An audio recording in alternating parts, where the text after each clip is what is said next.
নমস্কার বন্ধুরা, আমি তোমাদের অ্যাস্ট্রোফ্রেন্ড মৌসুমি এবং বাস্তবিদ। তো আজকে চলে আসলাম একটা রেমেডি নিয়ে, যেটা আগের রেমেডিতে বলেছিলাম যে স্টাডি টেবিল যাদের ইএসি জোনে আছে, বাড়ির ইস্ট অফ সাউথ ইস্টে আছে, সেক্ষেত্রে স্টাডি টেবিল একদম ভালো না। সেক্ষেত্রে বাচ্চা যতই এফোর্ট দিক না কেন সেই পরিমাণে রেজাল্ট পাবে না, তার ক্যাচিং পাওয়ার কমিয়ে দেবে।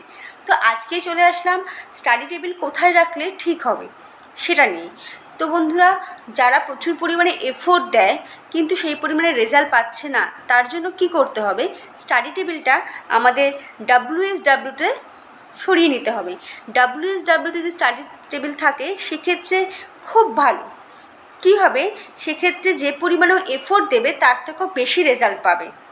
তাহলে অবশ্যই রেমেডিটা করে ফেলো।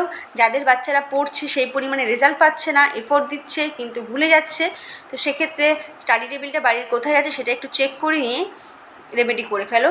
WSWতে স্টাডি টেবিলটা জায়গাটা চেঞ্জ করে নাও, দেখবে বাচ্চা অটোমেটিক্যালি পড়ছে, যতটা এফোর্ট দিচ্ছে তার থেকে অনেক বেশি রেজাল্ট পাচ্ছে।